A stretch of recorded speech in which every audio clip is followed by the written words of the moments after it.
Minister of Finance announces the launching of World Savings Day lectures, which is aimed at primary school children. The Lions Club of St. Martin celebrates World Sight Day, and President of the USM participates in the webinar on human rights in the Dutch Caribbean since 10-10-10. Those are the headlines for Thursday, October the 8th, 2020.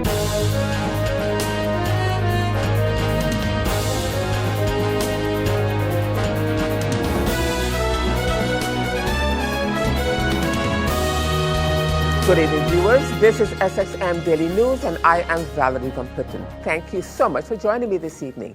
And as usual, we have a full newscast for you, so let's get started.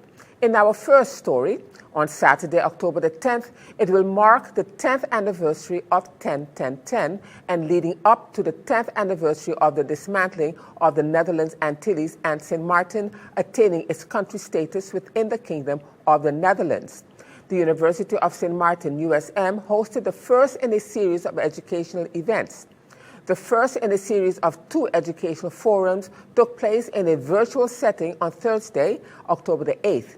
This event was held in the forum of a webinar in conjunction with the Dutch section of the International Commission of Jurists under the theme Human Rights in the Dutch Caribbean, 10 years after 10-10-10. One of the organizations taking part in the event was the St. Martin Anti-Poverty Platform, of which Claire Elshot is a co-coordinator. Speaking to the Voice of St. Martin's newsroom and looking back since St. Martin achieved country status within the Kingdom of the Netherlands, she noted that nothing much has been achieved for workers in particular and that they are still lagging behind. Mrs. Elshot is also the president of the Windward Islands Chamber of Labor Unions. I believe at this point in time, I must say that the MOU that has been established between the USM and the Anti-Poverty Platform has afforded the opportunity for us to be able to get a participation in this aspect. It is very important to provide our people with these opportunities to be able to capitalize on the combined coordination of intellectual groups, and to share their information and research with the population at large, locally, and not only within the European part of the kingdom. So the presenters have done their research on human rights, and their views will give us a better view of the corporations, the violations, the challenges within the kingdom, where we stand today, also as it relates to the dignity, the agency, and the equality. From the Anti-Poverty Platform, from the onset, we have been championing and saying that the poverty is a violation to the right to an adequate standard of living. We have done also a publication as Anti-Poverty Platform under the title Declaration on Eradication of Poverty in St. Martin, and basically that was the statement where prior to the elections we were asking or requesting the political parties to sign on. Today, as we continue to look at what we have accomplished in the 10 years after 10-10-10, we also have to do a critical analysis of the status of the workers. So as president of the Windward Island Chamber of Labor Unions, I have the role to be able to compare how were the workers and the workers' rights with regards to the human rights being executed before 10-10-10 in the Netherlands Antilles, and how is it now being executed after 10-10-10. So starting at 2011, going straight up to 2020. Meanwhile, President of the University of St. Martin, Dr. Antonio Carmona Baez, was speaking on the webinar this morning on human rights in the Dutch Caribbean since 10-10-10 to celebrate St. Martin attaining its separate status. Dr. Carmona Baez reflected on the anniversary of our attaining our new constitutional status. He welcomed all of the participants as he says he wanted to engage in a kingdom-wide dialogue. He expounded further. And I would like to welcome all of you to this webinar on human rights in the Dutch Caribbean, or the Caribbean part of the kingdom, I should say, since 10-10-10. This webinar is co-sponsored by USM and het Nederlandse Juristische Comité voor Mensenrechten, that is the Dutch section of the International Commission of Jurists for Human Rights. Today, we hope to engage a kingdom-wide dialogue concerning human rights in the Caribbean on the occasion of the 10th anniversary since the dismemberment of the Netherlands Antilles. 10-10-10 is a date that means many different things to many different people. For some, it is the disappearance of a national identity. For others, the birthday of a new autonomous country status. For others, it may signify the attainment of self-determination, and yet for others, the beginning of a process of what in Papiamento is called recolonización. This week in St. Martin, various activities of commemoration and reflection concerning 10-10-20 are scheduled to take place, and rightfully so, as it was St. Martin which initiated the process of carrying out a referendum on the fate of the Netherlands Antilles. But the discussion of human rights in the Caribbean part of the Dutch kingdom is not limited to a reflection of what has become of the sub-region in the last decade. The 10th anniversary of the new constitutional status for Curaçao and St. Martin, as well as the integration of Saba, Statia, and Bonaire into country Netherlands, coincides with one of the most challenging moments in global history with regards to public health and economic consequences of the deadly COVID-19 pandemic. Human rights, as a study, does not stand alone. It is accompanied by a sense of history and philosophy, critical sociological analysis, political science, and is continuously inspired by social movements, as human and civil rights were never voluntarily rendered to a people. Rather, the realization of human rights has always been a process initiated by struggle and the identification of contradictions in the practice and interpretation of law. Today, we propose to look at human rights from a multidisciplinary lens. I would like to congratulate Dr. Dafina Misijan, Assistant Professor at the University of Rotterdam Institute of Social Studies in Den Haag, and juridical researcher, educator, and human rights activist, Ms. Licen Delgado, who is currently residing in Curaçao. These two for organizing this webinar, which has already proven to be a success in promoting kingdom-wide dialogue and understanding. Welcome also to our participating speakers and experts, Professor Flora Gaurapel, Rison Santos do Nascimento of the University of Curaçao, sociologist and USM partner Raymond Yeserun, Professor Louis Philip Romer of Vassar College in the United States, and Jonneke Naber of the Netherlands Institute for Human Rights. I bid you a pleasant day and hope that you enjoy the webinar. And in more news for you at this time, World Sight Day, which is observed annually on the second Thursday of October, is a global event meant to draw attention on blindness and vision impairment. It was originally initiated by the Sight First campaign of Lions Club International Foundation back in the year 2000. Lion Davy Woods, who is the committee chairman, explains further. Martin Lions Club is testing 3,417 school children, primary school children from all the government subsidized schools. Basically what we are doing, we engage with the organization VOSH, and VOSH has brought in a team of 17 persons.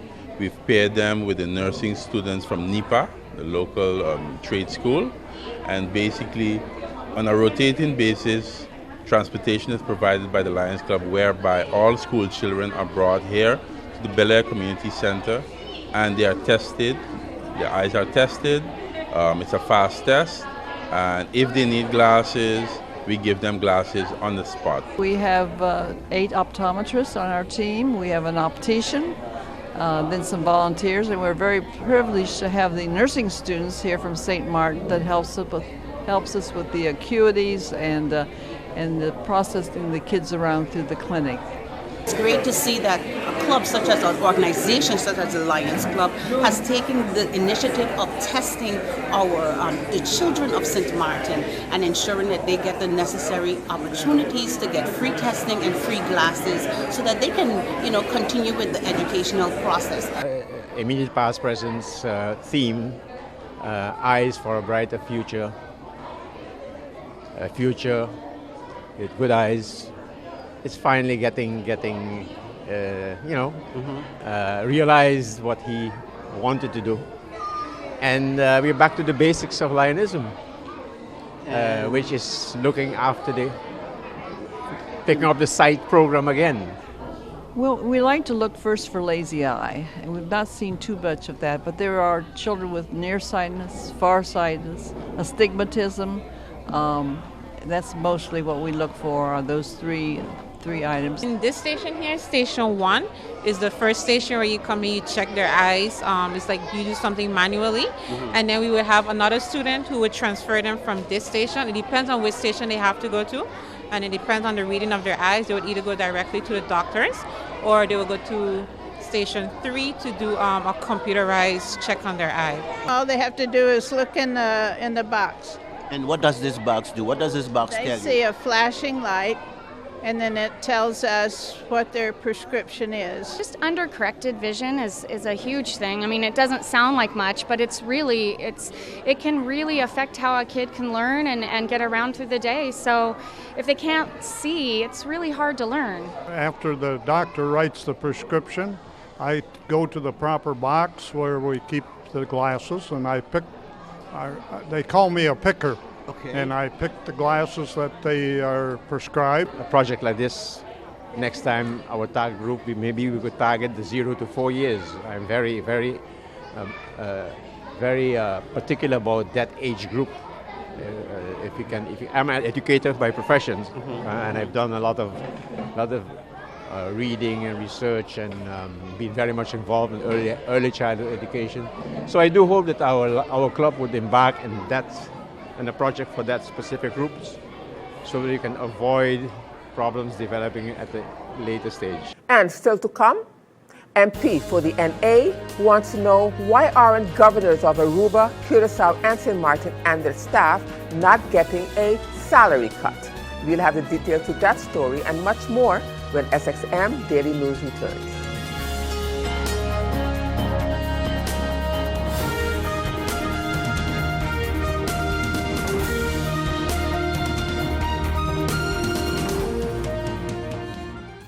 GEBE has been faithfully serving the communities of St. Martin, powering your home and our economy. Come rain or shine, our qualified team of professionals are working hard 24 hours a day to provide you and your family with safe, reliable electricity and water. We use the latest technologies and test our products daily to maintain the highest international standards.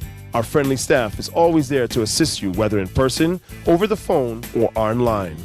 We are committed to constantly improving our products and services, making them more efficient, effective, and environmentally friendly to serve you better today and our next generation of clients tomorrow.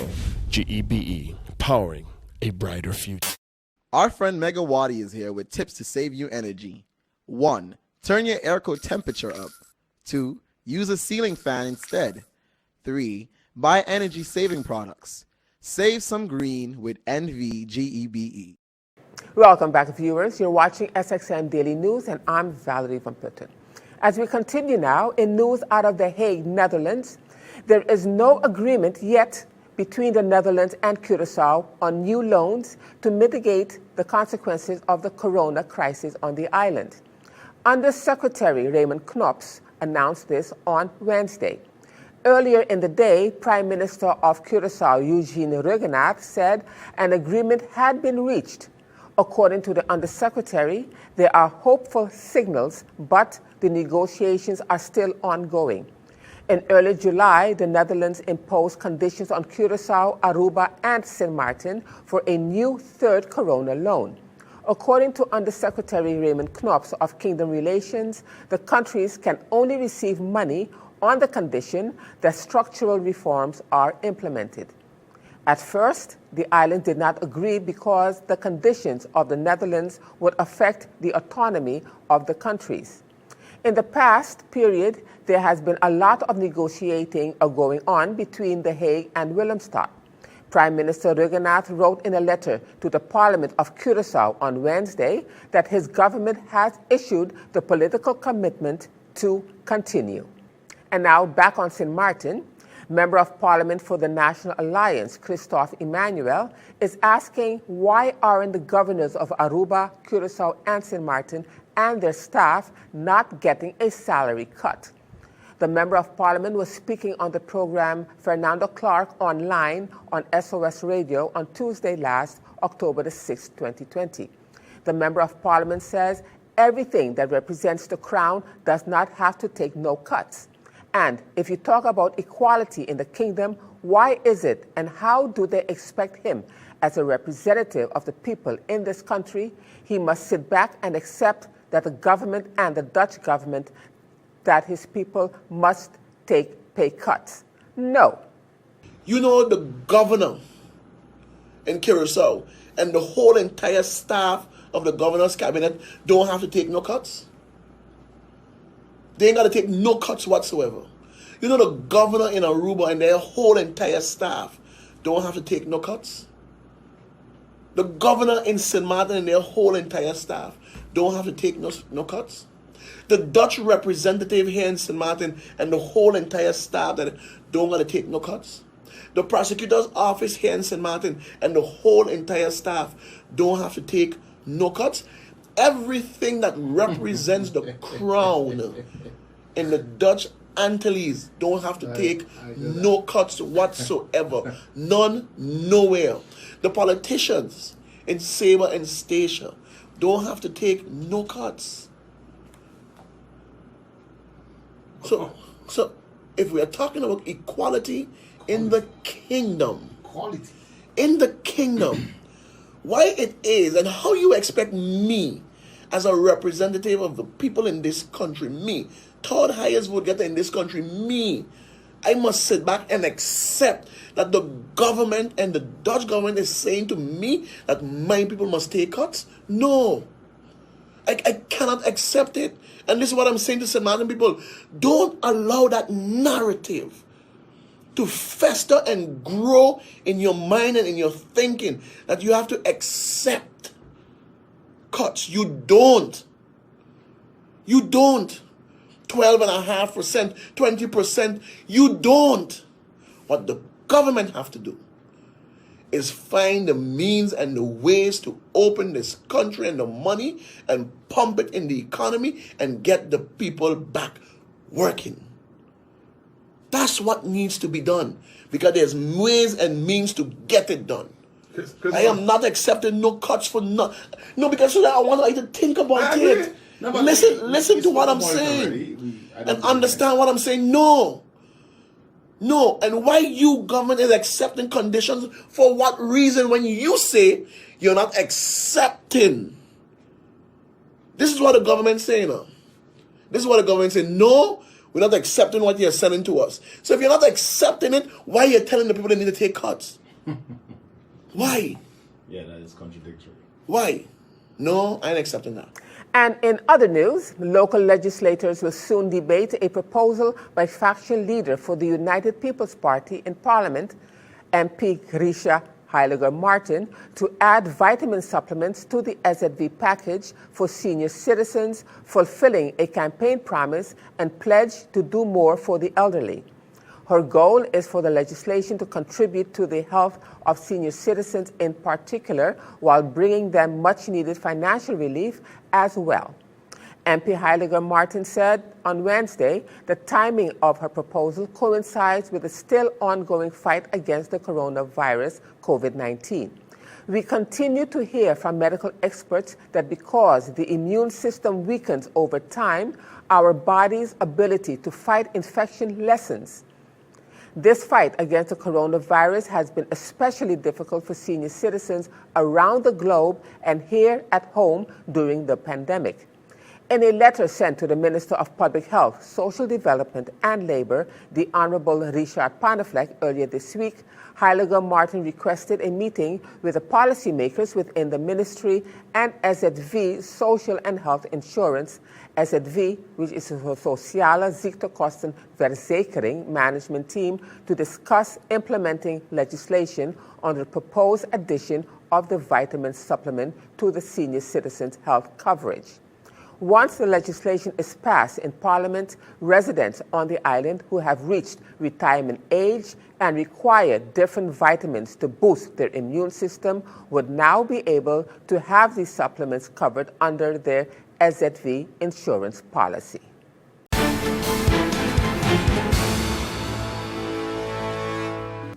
Now, turning to our weather forecast for October the 8th, 2020. A relatively stable atmosphere will restrict precipitation across the region. Meanwhile, the weakened tropical wave will generate a gentle wind flow and a minor chance for local showers during this forecast period. Slight marine conditions are expected through the next few days. So the outlook through Saturday midday, partly cloudy with isolated showers. Now, let's turn to your 3-day forecast.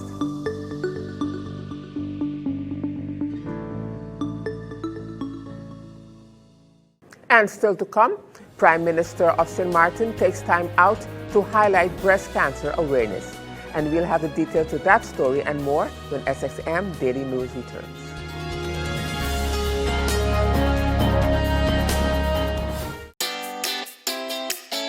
Make use of WIB mobile banking with easy access and direct usage of face recognition,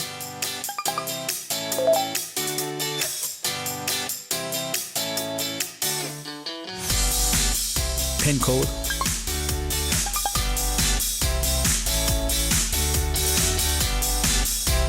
or fingerprint.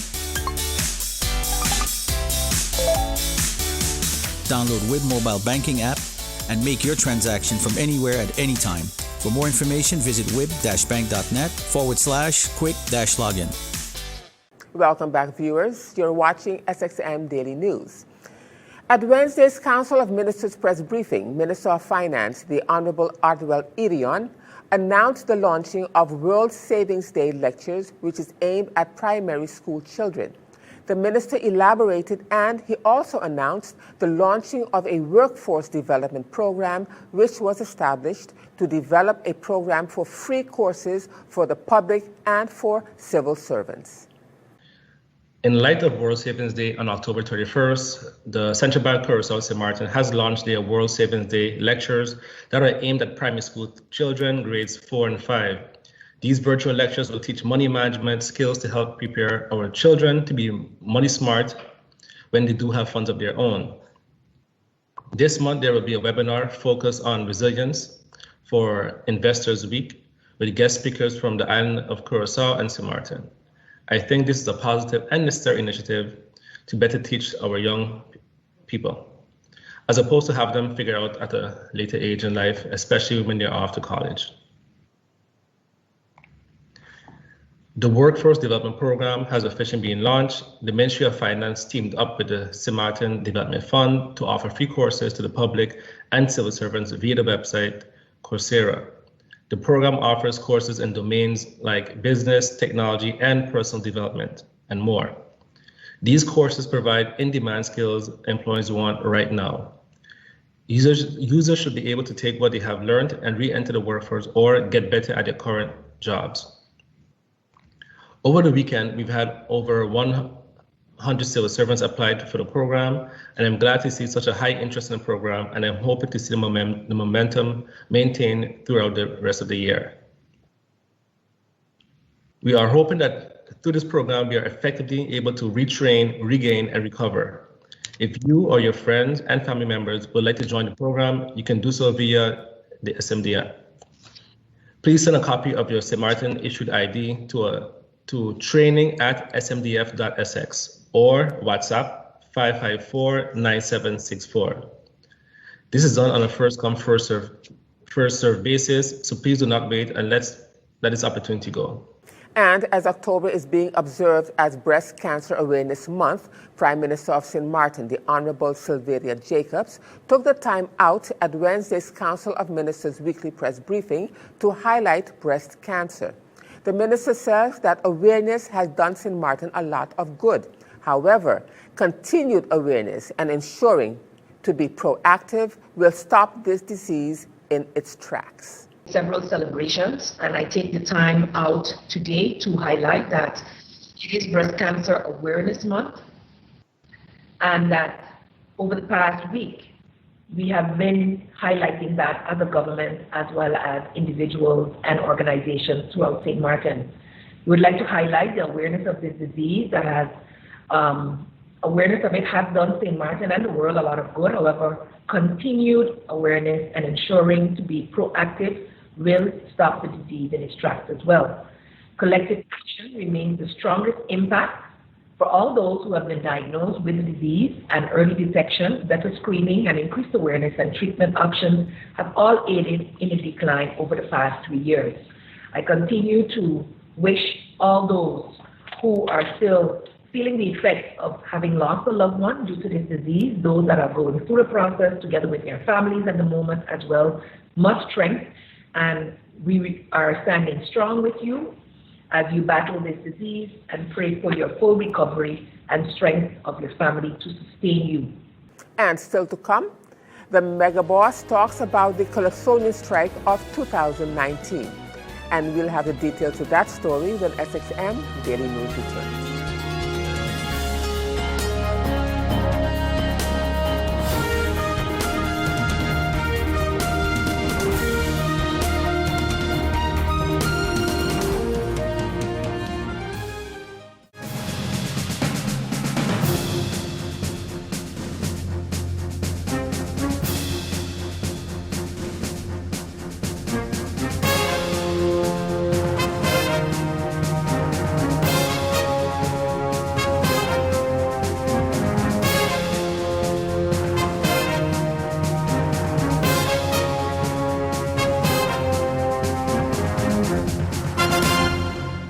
Welcome back, viewers. And as we end this edition of SXM Daily News for this evening, in our continuing series tonight with our local Calypsonian, Where Are They Now?, Alberto Arundel, better known as the Mega Boss, walked us back to the Calypsonian strike of 2019. The Mega Boss says that they felt disrespected and that the SCDF were breaking tradition. Yeah, it started when they put a show on the Easter Monday. You know, and we're St. Martiners, let's be honest. Easter Monday is a day when you take your family to the beach, you go, you have a barbecue, you sit down, you run, you jump in the water all day in the sun. I don't think people are going to want to be swimming, partying, you're going to have drinking going on the beach. And then from there, you're going to go home and say, okay, I'm going to bed and go in the village to listen to the Calypsonians. It's two traditions on the same day. It don't happen. The first one is free. The next one was a paid event. So you are already talking about the turnout, where Calypso was concerned. The turnout was not great. It was this, it was that. They were complaining, you know. So how are you going to pull something like that? Then it shows that you had no, interest for the art form it had. And I spoke to Alston Lawrence about it, and he gave me the impression that he was being sincere in his talking to me about it to see if we could have solved the problem or solved the date. It wasn't just to say, okay, we want it back on the day before Jury morning. It could have gone to any other day. But it seemed that they were not willing to do it. You know, they were adamant about doing what they wanted in days that they were selling or doing whatever they do. And to make a long story short, we pulled out. You know, they went ahead, they make a show of their own. How many of you pulled out? The majority of us pulled out. All the top name Calypsonians, all the known Calypsonians that perform every year, we all pulled out, you know. And with that, viewers, we've come to the end of this edition of SXM Daily News for this evening. I am Valerie Van Putten, thanking you so much for joining me. And just a reminder that this and other programs are available online. Simply log on to stmartinmediacenter.com for viewing. And on behalf of SXM Daily News team, we thank you for watching and plan on meeting you right back here again tomorrow.